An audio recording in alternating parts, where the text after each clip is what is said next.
Em 2008, a Rita Lee foi capa da revista Rolling Stone. Essa edição trazia uma entrevista bem longa e já no começo a Rita dizia: "Vamos combinar que todo mundo mente? Em entrevista a coisa fica sendo ainda mais sedutora. Afinal, inventar coisas absurdas a seu respeito não é mais interessante para um jornalista do que simplesmente contar-lhe como sua vidinha verdadeira é besta. Dentro desse corpo que me pertence há 60 anos, eu já pude presenciar uma porrada de exemplos de minha burrice e mediocridade. Querido, inventa bastante coisa sobre mim nessa minha matéria." Imagina que pesadelo que era para um historiador estudar a história da Rita Lee. Se ela mesma está dizendo que vive mentindo, como é que a gente pode acreditar no que ela fala? História se faz com fontes. Sem fonte, não tem história. Então, se o que a Rita Lee fala nas entrevistas não é uma fonte assim muito confiável, como é que se estuda a Rita Lee? Como é que se entende ela? Claro, a gente pode usar várias outras fontes que não são as entrevistas, mas será que essas entrevistas, então, não valem nada do ponto de vista historiográfico? Isso depende de como você está olhando. Para começo de conversa, a Rita Lee diz que mente nas entrevistas, mas a gente pode acreditar em quem não diz que mente, porque a pessoa pode estar mentindo mesmo assim, ou pode estar enganada, ou pode falar coisas que são verdadeiras, mas que induzem a gente a pensar coisas que não são. Mas mesmo que eu não saiba o quanto verdadeira é uma coisa que a Rita Lee está falando, eu posso saber o que ela falou. E mesmo quando o que ela falou pode não ser verdade, eu ainda tenho um jeito de aprender com isso. Mas antes, volta lá para a Grécia Antiga.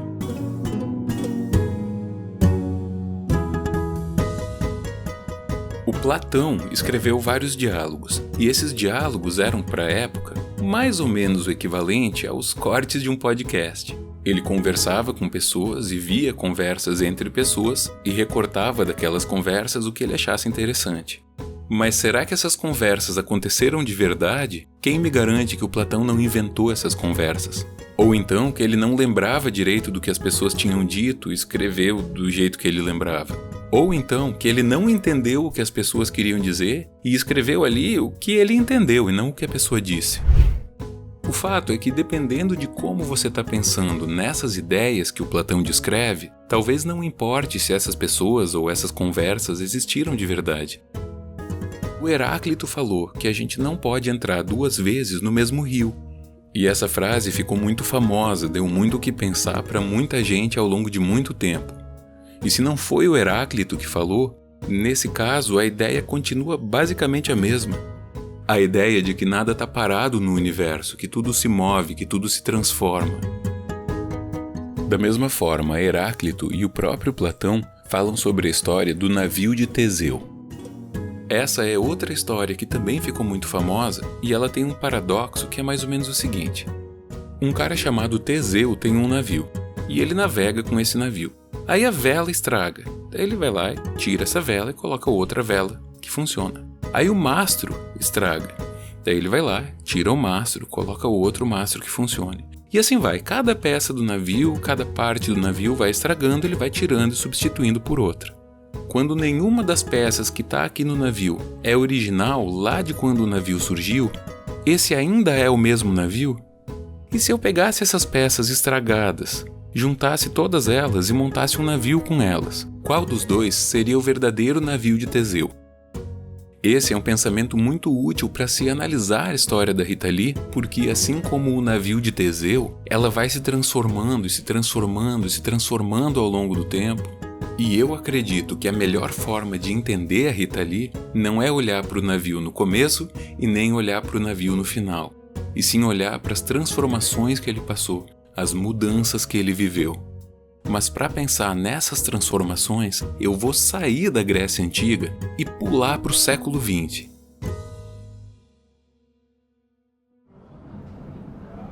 A gente vai ter aí um montão de pensadores que vai se afastar dessas ideias que o Platão tinha, por exemplo, de que tem uma essência verdadeira que caracteriza a pessoa. Gente como Derrida, Foucault e Judith Butler apontam que a identidade não está lá no barco do começo, nem no barco do final, nem no barco montado com as peças jogadas fora, mas talvez nas mudanças que o barco sofre ao longo do caminho. Ou seja, para eu entender a Rita Lee, eu não preciso definir a verdade sobre a Rita Lee. Eu não preciso buscar uma essência do que é a Rita Lee.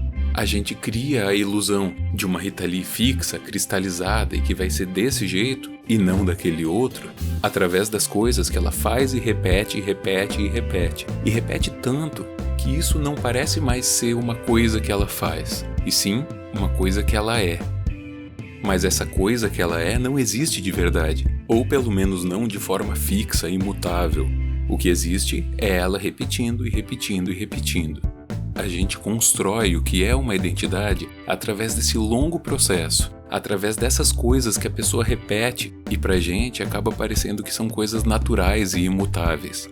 Mas a partir do momento que ela para de repetir, a gente vê que essa coisa natural e imutável na verdade nunca existiu.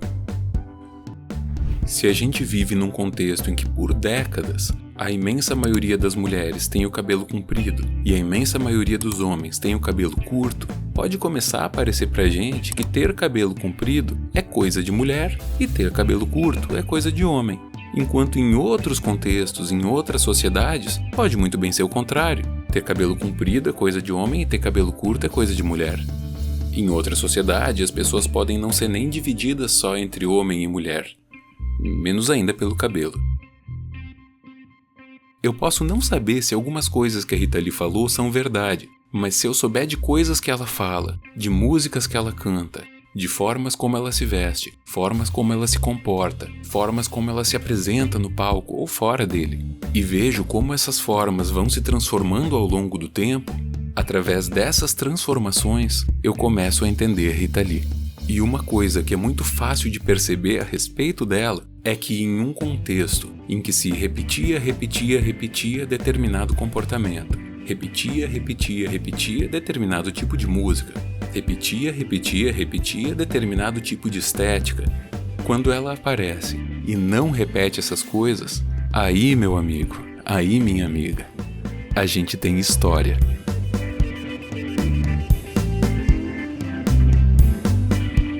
A história da Rita Lee não é a história de como ela repetiu vários comportamentos, mas de como ela não repetiu, de como ela era uma mutante.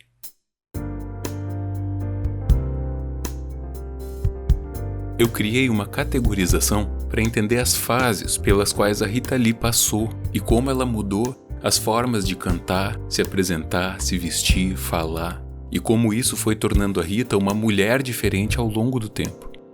Como a carreira da Rita tem mais de 50 anos e são dezenas e dezenas de álbuns, como toda pesquisa historiográfica precisa de um recorte de tempo, eu resolvi focar no período em que as mudanças foram mais rápidas e mais marcantes num curto tempo, que embora não seja o período de maior sucesso comercial, é o período mais consagrado da carreira da Rita e o mais produtivo também.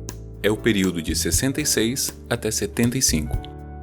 Se tem uma coisa muito fácil de perceber na personalidade da Rita, é que ela é uma pessoa que não quer ser oprimida, não quer ser reduzida, não quer ser rebaixada. Ela não quer obedecer o que dizem que ela tem que fazer ou o que a sociedade diz que ela tem que fazer. E o processo dela de falar sobre isso e de se opor a isso passa nesse período por 4 momentos diferentes. O primeiro é constatar e apontar o problema, denunciar esse problema, falar sobre esse problema, até ridicularizar esse problema. O segundo momento é o momento de se libertar desse problema, de embate, de ruptura, de ir contra as amarras que ela estava falando sobre agora há pouco. Uma vez que esse enfrentamento já foi feito e ela já não se deixa mais limitar por essas coisas, vem o terceiro momento, no qual ela precisa reafirmar, reforçar, repetir, fortificar esse espaço que ela ganhou, para demarcar esse espaço, para que ele não seja retirado dela depois. E quando ele está bem demarcado, aí vem o quarto momento. É a hora de viver essa liberdade que ela conquistou, mas se mantendo sempre alerta, para não deixar que ela vá embora. E também é hora de refletir e recontar a sua própria história para si mesma e para os outros. O primeiro momento acontece de 66 a 68. Começa com o compacto Os Seis. Dessa banda, Rita, Sérgio Dias e Arnaldo Batista formam em 67 Os Mutantes. Eles ficam conhecidos se apresentando no programa de TV do Rony Von, com quem eles também gravaram algumas músicas. Eles acompanham Gilberto Gil em gravações e na apresentação ao vivo da canção Domingo no Parque. E é bom lembrar que os festivais na época eram grandes eventos televisivos. Era o Big Brother da época. No ano seguinte, eles se apresentam com Caetano Veloso no festival, tocando É Proibido Proibir, gravam o seu primeiro álbum e participam do álbum Tropicalia ou Panis et Circenses, que é o manifesto do movimento tropicalista. Em todos esses registros dá para ver a Rita criticando e ironizando os padrões certinhos da sociedade na qual queriam que ela se encaixasse. Exemplos não faltam, mas vamos falar de alguns. O primeiro single que eles lançaram, em 66, tinha as músicas Apocalipse e Suicida. Em uma época em que sequer tocar guitarra era um ato transgressor e gente como Roberto Carlos era vista como rebelde, imagina uma moça de 18 anos numa banda de rock lançando essas duas músicas. No primeiro álbum dos Mutantes, em 68, a Rita Lee é coautora de todas as canções originais. Era muito raro no Brasil dessa época que mulheres fossem compositoras e não só intérpretes. Então a Rita fez parte da escrita não só do que ela mesma cantava, mas também do que o Serginho e o Arnaldo cantavam, como por exemplo na canção O Senhor F, que fala sobre esse senhor que quer ser como o herói da TV, mas tem medo. Assim como na canção Trem Fantasma, na qual os velhos têm medo de comprar os ingressos para entrar no trem fantasma. E um casal entra porque lá eles podem se beijar e ser felizes. Mas o ponto alto dessa fase é na canção Panis et Circenses, que além de estar no primeiro disco dos Mutantes, está também no disco Tropicalia ou Panis et Circenses, o manifesto tropicalista. Quem canta a música que dá título ao disco é a própria Rita. E antes do disco começar a tocar, só olhando para a capa, o recado já começa a ficar muito claro. O autor Carlos Calado, no livro A Divina Comédia dos Mutantes, descreve a capa da seguinte maneira: a capa do álbum já dizia quase tudo. Parodiando a pose fotográfica de uma respeitável família brasileira, os tropicalistas aparecem unidos no jardim de inverno de uma mansão, decorada por plantas tropicais. Então eles estão fazendo uma paródia da família tradicional e a letra da música fala várias vezes das pessoas na sala de jantar, que são ocupadas em nascer e morrer. O eu lírico da música quis fazer 1 milhão de coisas, mas as pessoas na sala de jantar não permitem. Então os velhos do Trem Fantasma, o Sr. F, as pessoas na sala de jantar e tantos outros personagens estão estagnados, estão parados, estão presos dentro das caixinhas que lhes foram estipuladas. E enquanto eles estão presos, eles estão também prendendo os outros. É dessa prisão que a Rita quer escapar. E na segunda fase, no segundo momento da carreira, ela vai dar no pé.